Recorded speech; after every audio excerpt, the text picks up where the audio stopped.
नमस्कार। मौजूद हैं इस वक्त हम दक्षिणी दिल्ली के मीठापुर इलाके में और आज राजनीतिक मुद्दों को लेके बातचीत करने के लिए हमारे साथ महेश अवाना जी हैं, जो कि भारतीय जनता पार्टी के मंदिर प्रकोष्ठ के जिला के प्रभारी हैं। उनसे बातचीत करेंगे। सर, सबसे पहले स्वागत आपका। आपका धन्यवाद।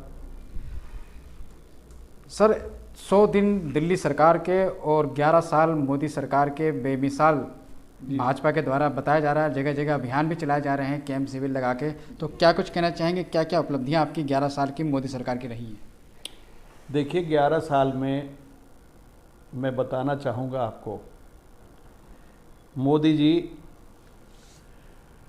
2014 में पहली बार देश के प्रधानमंत्री बने और 2025 आ गया, यानी 11 साल कंप्लीट हो गए आपके। इस 11 साल के शासन में देश के अंदर हर जगह, हर व्यक्ति के लिए, हर जगह, हर व्यक्ति के लिए पूरे देश में बदलाव हुआ। वो बदलाव क्या है? छोटे से लेके, यानी गरीब से गरीब व्यक्ति और पैसे वाला व्यक्ति, कोई भी, यानी A to Z, हर आदमी ने, देखिए, पार्टी बेस पे कोई अगर मोदी जी की बुराई करता है, यानी अपनी पार्टी के अस्तित्व को बचाने के लिए अगर मोदी जी की कोई बुराई करता है, मोदी सरकार की बुराई करता है, तो वो एक अलग मुद्दा, मैं उसको कहूँगा, वो एक अलग मुद्दा है, उसका उससे कोई सरोकार नहीं है। इंसानियत के तौर पे, सामाजिक तौर पे, असलियत में जो सच्चा व्यक्ति है और जो सही व्यक्ति है, वो चाहे किसी भी पार्टी में हो, वो मोदी जी की तारीफ करे बगैर नहीं रहता। अगर मोदी जी ने अच्छा काम नहीं किया होता तो मोदी जी की सरकार तीसरी बार नहीं आती। तो मानते हैं आप? अब रही बात काम की, सबसे पहला काम जो देशव्यापी काम है, जिसको मैं कहूँगा जिससे देश के अंदर तरक्की बढ़ती है, देश तरक्की करता है, वो है लोगों को सबसे पहले मिले रोजगार, फैक्ट्रियां लगें, वर्कशॉप लगें, अलग अलग जगह पर अलग अलग तरीके सभी काम देश के अंदर होने चाहिए। उसके लिए क्या चाहिए? सबसे पहले चाहिए रोड मैप,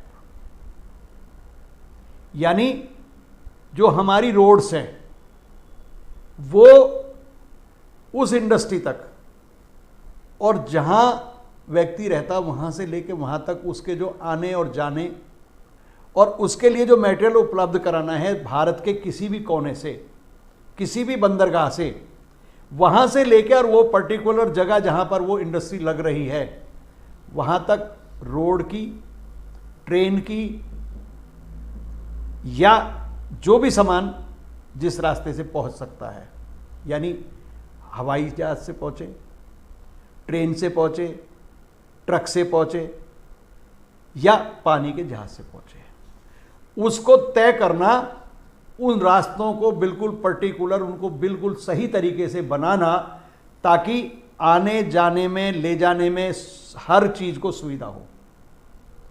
तो सबसे पहला काम नितिन गडकरी जी ने किया है, जो सबसे अच्छा काम है, वो काम है सड़कों का जाल बिछाना, हाईवेज का जाल बिछाना, और इस तरह की रोड बनाना कि जिसके अंदर, गाड़ी के अंदर आप बैठ के पानी का गिलास रखें और उसमें पानी भी ना गिरे। इतनी साफ सुथरी सड़कें, इतने अच्छे हाईवेज बनाना जिससे देश तरक्की की तरफ गया। पहली उपलब्धि। ये योजना किसकी थी? कि पूरे भारत को सड़क से जोड़ना, हाईवे से जोड़ना। ये योजना थी अटल बिहारी वाजपेयी जी की। और अटल बिहारी वाजपेयी जी की दूसरी बड़ी योजना क्या थी? कि देश की जितनी भी नदियां हैं, हमें उनको एक साथ जोड़ना है। और उस पे आपको दिखाई नहीं दे रहा है, आपको नहीं दिखाई दे रहा है, विपक्ष को दिखाई नहीं दे रहा है, उस पर भी पिछले कुछ सालों से काम चल रहा है। वो काम चल रहा है जिससे कि हम देश की सारी नदियों को जब हम जोड़ देंगे, तो जहां भी पानी की कमी है, जहां भी, किसी भी राज्य में, जैसे सबसे बड़ी पानी की दिक्कत राजस्थान के अंदर है, जमीन बहुत है, अथाह जमीन है लोगों के पास, क्षेत्रफल बहुत है, लेकिन पानी की कमी है, पानी नहीं है, इसलिए वह खेती नहीं हो सकती। गुजरात का भी बहुत ऐसा एरिया जहां पानी नहीं है, महाराष्ट्र का भी बहुत ऐसा एरिया है, बिहार का भी है। यानी मैं अगर मिसाल दूं बड़े एरिया की, तो सबसे पहले मैं राजस्थान की बात करूंगा, गुजरात की बात करूंगा, जहां पानी की समस्या बहुत बड़ी है। या महाराष्ट्र में जैसे लोग, किसानों ने कई बार हत्या की है, आत्महत्या की है।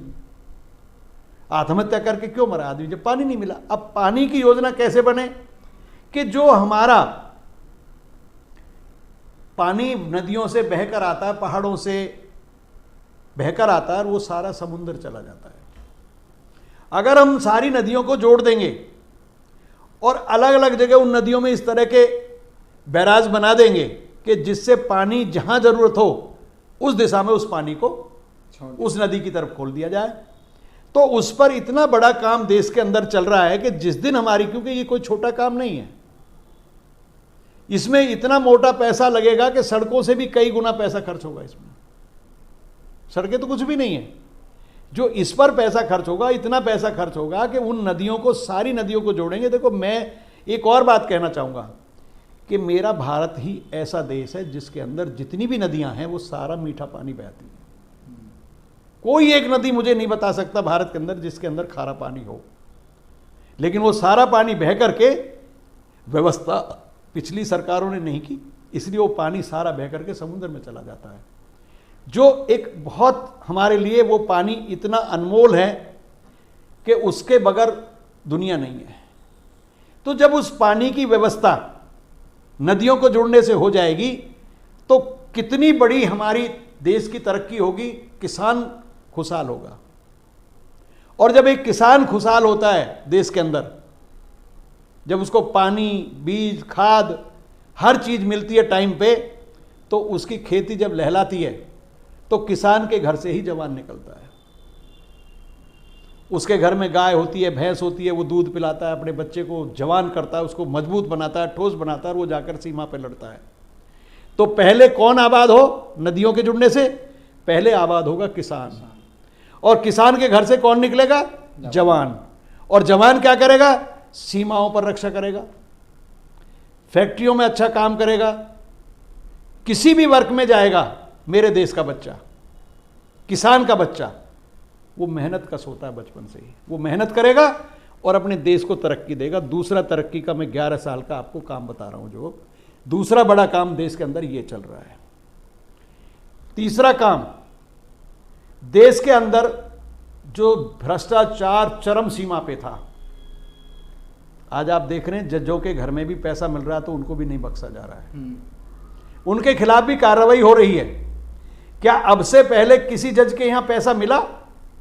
किसी के ऊपर कार्रवाई हुई? जज यानी एक तरह से परमात्मा का वो अंश जो दुनिया को बेहतर फैसला दे सकता है, जो दुनिया की बेहतर समझ को अपने अंदर संजोए रखता है, जो दुनिया भर के, जो उसके अंदर जो शक्ति होती है, पावर होती है, उसको अपने अंदर गेन करके, यानी दिमाग के अंदर रख करके जब वो फैसला देता है तो गलत लोगों के खिलाफ बात जाती है।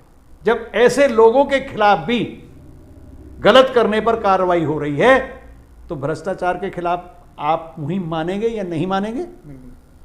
ये मुहिम है तीसरी, जो बड़ी मुहिम है। कहीं भी भ्रष्टाचार होता है, इतने नोट कभी दूसरी सरकारों के सामने बरामद किए गए? नहीं। क्या अंकुश लगा कभी इतना सख्त? मैं आपसे ही जवाब मांग रहा हूं इस चीज का।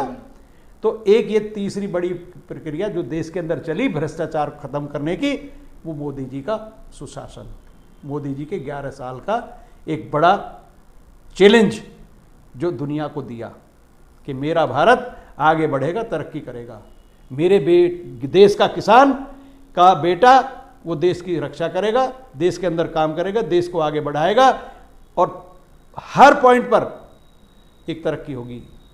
एक तीसरी बात जिसको मैं कुछ भी नहीं मानता, कश्मीर के अंदर धारा 370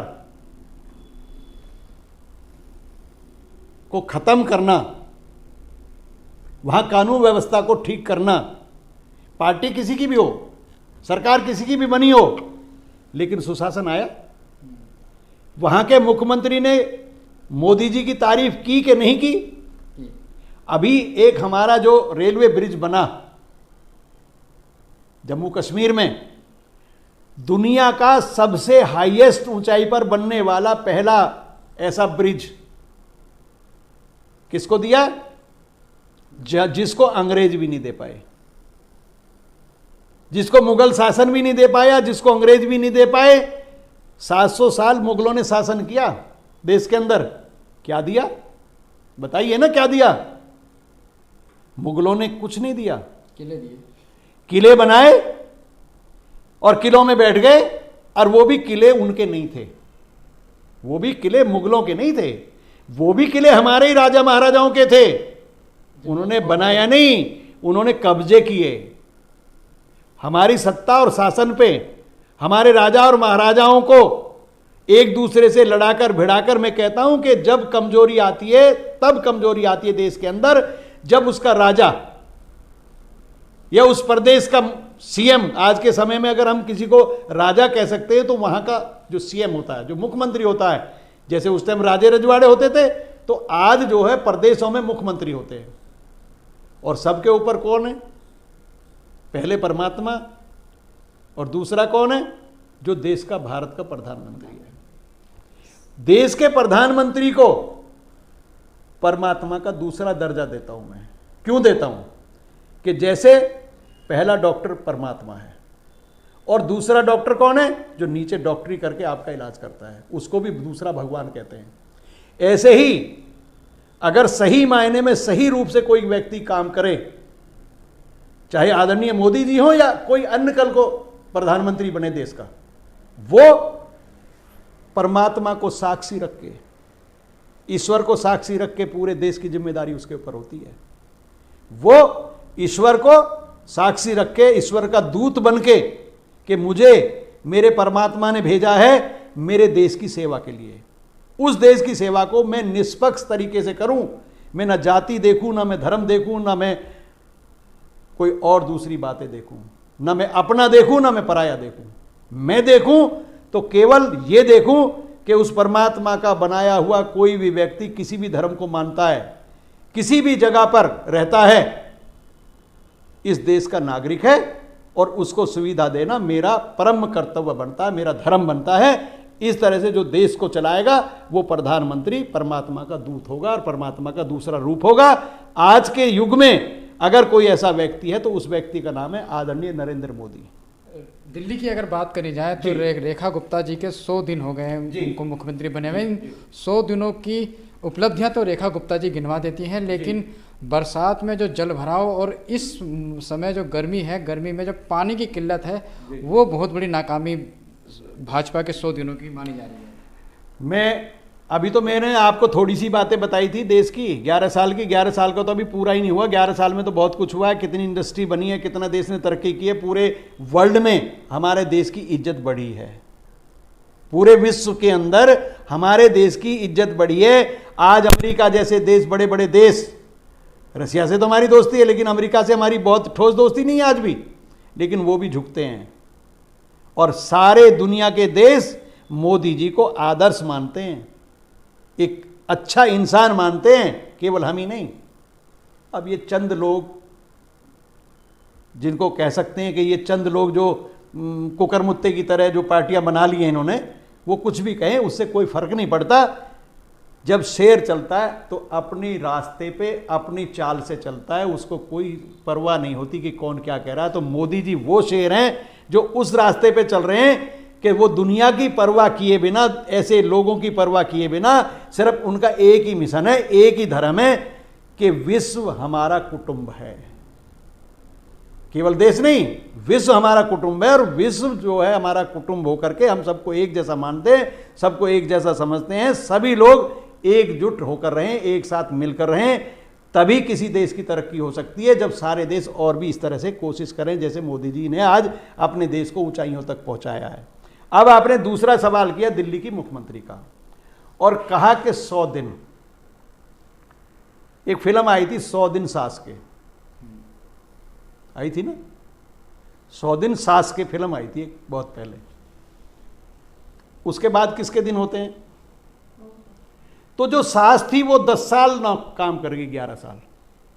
केजरीवाल, जो केजरीवाल नाम की सास थी, उसने 11 साल का शासन किया जी दिल्ली के अंदर। और दिल्ली को दिया क्या? केवल दर्द। दिल्ली को दर्द दिया। दिल्ली के अंदर गंध फैली, दिल्ली के अंदर अच्छी सड़कें नहीं बन पाई, दिल्ली को अच्छा पानी नहीं मिल पाया, दिल्ली को सही व्यवस्था बिजली नहीं मिल पाई। अगर सच्चाई में जाए तो केवल एड, जैसे कहते हैं ना एड, यानी प्रोपगंडे का जमाना उन्होंने ला दिया कि एड दिखाओ, हमने ये कर दिया, हमने वो कर दिया, हमने ये कर दिया, हमने वो कर दिया। किया कुछ नहीं। नीचे देखो तो जीरो, ऊपर दिखा रहे हैं जैसे कहते हैं ना एक बहुत गंदा सा टेबल हो और उसके ऊपर अच्छा सा जो है ना कपड़ा आप बिछा दें सुंदर सा, जब कोई मेहमान घर में आ रहा हो उसको नहीं देखे कोई भी, एक भाई नीचे मिट्टी भी होगी, उसके ऊपर कपड़ा बिछा दिया और दिखा दिया कि भाई हम बहुत। सर आपने केजरीवाल जी की नाकामियां तो बता दी जी। रेखा गुप्ता जी ना महिलाओं को 2500 रुपये दे पाई, ना दिल्ली की सड़कें ठीक कर पाई, ना दिल्ली से कूड़ा उठा पाई, और ना ही गर्मियों में दिल्ली में लोगों के घरों तक पानी पहुंचा पाई। आप केवल 100 दिन में 11 साल का जवाब दे सकते हो? 11 साल में कितने दिन होते हैं? 100 दिन में 11 साल के दिनों को गिनो, उनका जवाब केवल 100 दिन में नहीं पूरा हो सकता। ये फैक्ट है, मैं कह रहा हूं, कोई कहे कुछ भी नहीं हो सकता। हां, आप जवाब तब ले सकते हैं कि जितने साल केजरीवाल ने राज किया, अगर 5 साल में उसके आधे से भी कम, यानी 11 साल की बजाय 5 साल रेखा गुप्ता को मिलने चाहिए। अगर रेखा गुप्ता जी 5 साल में केजरीवाल से कुछ बेहतर करके दिखा सकती हैं तो तब उसका जवाब आप उसका सवाल करना केजरीवाल का कि केजरीवाल ने क्या किया और रेखा गुप्ता ने क्या किया। ठीक, मैं इसकी बिल्कुल क्लियर शब्दों में आपको बोल रहा हूं कि 5 साल का शासन उनको करने दो। अगर 5 साल में उन्होंने 11 साल का काम नहीं किया तो रेखा गुप्ता जी को आप कटघरे में खड़ा कर देना, तब मुझसे आके सवाल पूछना कि इतने समय में केजरीवाल ने 11 साल में क्या किया और रेखा गुप्ता ने उसके आधे यानी 5 साल में और आधे से भी कम में रेखा गुप्ता ने क्या काम किया। अभी मोदी सरकार जी की उपलब्धियां बताते हुए आपने चंद लोगों का जिक्र किया जो पार्टी बना के कुर्मुत्तों की तरह मैदान में हैं। किस ओर इशारा है आपका? देखिए, मेरा इशारा सीधा सीधा यही है कि जो क्षेत्रीय पार्टियां हैं, चाहे वो आप पार्टी हो, चाहे समाजवादी पार्टी हो, आज की डेट में छोटी छोटी पार्टियां अन्य अन्य प्रदेशों में बन गई हैं। और वो लोग क्या हैं, उनकी कहते हैं ना कि ज़्यादा उम्र नहीं होती। जैसे बारिश के अंदर कीट पतंगे नहीं होते, वो केवल बारिश में होते हैं, उसके बाद वो नहीं मिलते। तो इनकी जो वो है ना, जो इनकी उम्र है इन पार्टियों की, जो छोटी छोटी पार्टियां जो दुनिया भर के इधर उधर की फजूल फजूल बातें करते हैं, इनकी उम्र कितनी होती है? 10 से 15 साल। आप इतिहास उठाकर देख लीजिए, किसी के भी शासन को देख लीजिए। हरियाणा में देख लीजिए, चौटाला शासन गया, बिहार में लालू शासन गया, साउथ में करुणानिधि शासन गया, बादल शासन गया। ये तो मैं कुछ चीजें बता रहा हूं। उत्तर प्रदेश में अखिलेश गया, मायावती गई, मायावती जी गई, अखिलेश जी गए, आज योगी राज है। और योगी जी को कितने दिन हो गए मुख्यमंत्री बने हुए? दोबारा कभी इस तरह से कोई सरकार इतनी मजबूती के साथ कभी रिपीट हुई? नहीं हुई है। यूपी में तो नहीं हुई। राजस्थान में कभी रिपीट हुई? नहीं हुई है। उत्तराखंड में कभी रिपीट हुई? हरियाणा में कभी रिपीट हुई? ये तो मैं अपने आसपास की बता रहा हूं, मैं तो एनसीआर का बता रहा हूं, ज्यादा लंबी दूरी पे नहीं जा रहा हूं अभी, तो जो एनसीआर के साथ टच हैं। तो मैं आपको ये कहना चाहता हूं महेंद्र जी कि जो 11 साल का शासन मोदी जी का है। वो शासन एक बहुत अलग शासन है, जिसकी देश और विदेश में तारीफ होती है, जिसको दबी जुबान में विपक्ष भी हाँ करता है कि हाँ, अगर मोदी जी काम नहीं करते तो क्या मोदी जी को अब तक तीसरी बार कोई बनने देता क्या? लोग बनाते क्या? योगी जी को लोग बनाते क्या? नहीं। जो मैंने नाम लिया आपके प्रदेशों को, उनको दोबारा सरकार रिपीट होती क्या? हरियाणा जैसे प्रदेश में तीसरी बार सरकार आ रही है बीजेपी की। राजस्थान में जहां कभी एक बार सरकार आई, दोबारा आई नहीं, हर बार चेंज हुई, वहां फिर से सरकार आई है, दोबारा आई है ना, दूसरी बार रिपीट तो नहीं हुई राजस्थान में। तो कभी इतिहास देख लो। तो मैं ये कहना चाहता हूं कि देश 11 साल में बहुत ऊंचे स्तर पर पहुंचा है, चाहे वो ज्ञान की बात हो, चाहे विज्ञान की बात हो, चाहे धरती की बात हो, चाहे आकाश की बात हो, चाहे हमारे परमाणु संयंत्रों की बात हो, चाहे हमारे हथियारों की बात हो, चाहे हमारी सेना की बात हो। कितने लोगों से आप सैनिकों से पूछिए कि सम्मान उनका पहले से बेहतर, मोदी राज के आने के बाद पहले से बेहतर उनको सम्मान मिल रहा है कि नहीं मिल रहा है? आज कोई हमारा सैनिक जब कहीं शहीद होता है तो उसके घर पे 1 करोड़ रुपए मिलता है उस शहीद को। उसके बाद में उसको राष्ट्रीय सम्मान मिलता है तिरंगे झंडे के अंदर। पहले क्या होता था, अन्य सरकारों में चिट्ठी भेज दी जाती थी कि भाई आपका जो है बेटा शहीद हो गया है, बस। इससे आगे अगर कुछ था तो बताइए आप। और इंसान को जब मान और सम्मान मिलता है तो बहुत बड़ी बात होती है।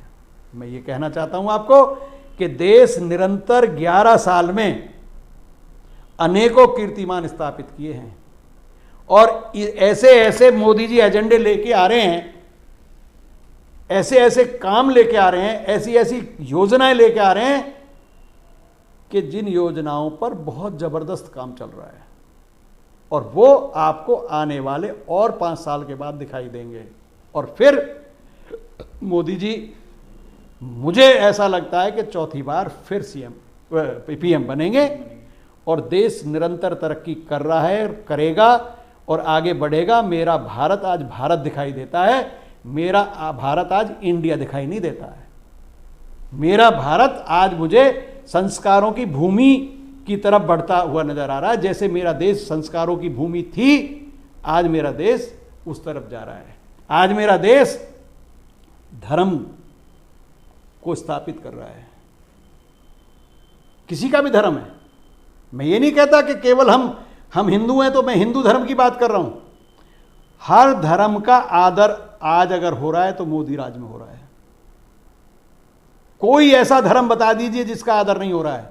कोई ऐसा धर्म बता दीजिए जिसके व्यक्ति को मोदी जी की तरफ से कोई योजना आ रही है और वो उसको नहीं मिल रही है। कोई भी योजना बता दीजिए कि भाई ये तो हिंदू को मिल रही है, मुसलमान को नहीं मिल रही, ये तो ईसाई को मिल रही है, सिख को नहीं मिल रही, ये तो जैन को मिल रही है, ये तो बौद्ध को नहीं मिल रही। बताइए कौन सी ऐसी योजना है जो जिसका लाभ किसी भाई को नहीं मिल रहा है, किसी गरीब को नहीं मिल रहा है? हर व्यक्ति को बराबर 140 करोड़ की जब बात चलती है, कहीं भी मान सम्मान मिलता है मोदी जी को, देश में विदेश में कहीं भी जब उनको कोई सम्मान मिलता है तो वो उसको समर्पित करते हैं 140 करोड़ को।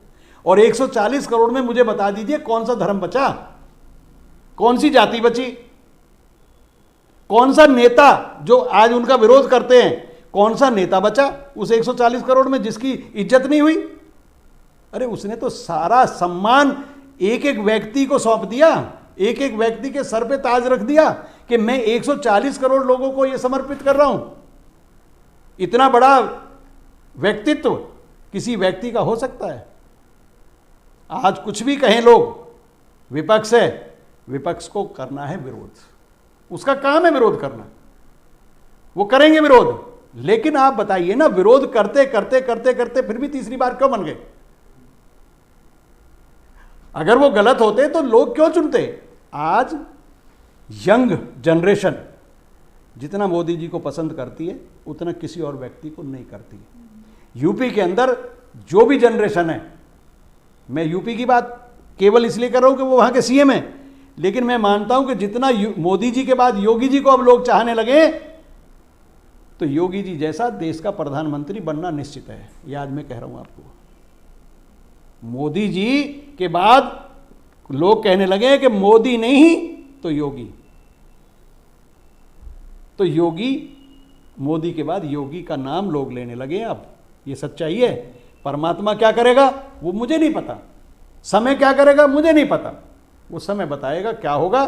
तो मैं कहना चाहता हूं कि निरंतर 11 साल में जो अचीव भारत ने किया है किसी भी क्षेत्र में, बहुत लंबा हो जाएगा मेरा इसलिए मैं शॉर्ट में कर रहा हूं, किसी भी क्षेत्र में जो अचीवमेंट हमने किए, हमारे देश ने किए मोदी जी के राज में, भाजपा के राज में, वो अचीवमेंट अब से पहले देश ने नहीं की। ये सच्चाई है, ये कड़वा सत्य है जिसको हर आदमी को हजम करना चाहिए, समझना चाहिए। आज शशि थरूर जी तो दूसरी पार्टी के, विदेश में जाकर उनको क्यों भेजा, विपक्ष के नेताओं कनिमोझी को क्यों भेजा मोदी जी ने? वो तो अपने लोगों को भेजना चाहिए था उनको। उन्होंने पक्ष विपक्ष नहीं देखा, उन्होंने कहा मेरा देश का जो व्यक्ति जो सही बात को समझता है, जो एक्सेप्ट करता है कि भाई देश के लिए क्या होना चाहिए, मेरा जवान लड़ रहा है देश की सीमा पे, वो क्या कर रहा है उसके सबूत क्यों मांग रहे हो आप? अरे अपनी बात को विदेशों में जाकर कहने के लिए उनको मौका दिया ना दिया। जब देश के ऊपर आफत आती है, आज खोमेनी ने क्या ऐलान किया कि सारे मुस्लिम देश एक हो जाइए। मोदी जी तो अपने देश वालों को ही तो कहते हैं कि सब एक हो जाइए, सब देश की तरक्की में शामिल हो जाइए। खोमेनी ने दुनिया भर के मुसलमानों को आह्वान कर दिया कि सारे मुस्लिम देश एक हो जाइए। मैं एक बात और कहना चाहता हूं, चंद लोग होते हैं मुसलमानों में भी जो देश का भला नहीं चाहते, जो देश को नुकसान करना चाहते हैं। 90% लोग बुरा नहीं चाहते, 90% लोग भला चाहते हैं। 10% लोग ऐसे हुए हैं मुसलमानों में जो जिनके अंदर जो है ना, उनके दिमाग को इस तरह से सेट किया जाता है, इस तरह के वो उनके ऊपर टीचर बिठाए हुए एक तरह के ऐसे ऐसे लोग यहाँ भेजे हुए हैं देश के अंदर, जो उनका माइंड वॉश करके उनको भड़काते हैं। हमारा देश का जो मुसलमान है ना, जो असली हिंदू से मुसलमान बन गया, वो जो समय देख के मुसलमान बन गया, उसमें भी कुछ ही लोग हैं, मुश्किल से 10-5% हैं जो देश का नुकसान करते हैं या देश के लिए नुकसान में करते हैं। अब वो अपनी भूखमरी में करते हैं कि गरीबी में करते हैं, ये मैं नहीं मानता। हो सकता है कुछ लोग इसलिए करते हैं, पैसा कमाने के लिए गलत काम करते हैं, तो वो दूसरे भी लोग हो सकते हैं, ऐसा नहीं। सर आपका बहुत बहुत धन्यवाद अपना समय दिया के लिए। आपका भी बहुत बहुत धन्यवाद। मेरी तो स्पीच होती है बहुत ज़्यादा लंबी होती है, जब अगर मेरे से विस्तार में पूछोगे तो मेरे लिए तो कम से कम 1 घंटा तो कम से कम चाहिए भाई। अगर मेरे से पूरा 11 साल का लेना चाहते हो तो कम से कम मुझे हर एक बात को कहने के लिए 1 मिनट तो चाहिए भाई। धन्यवाद।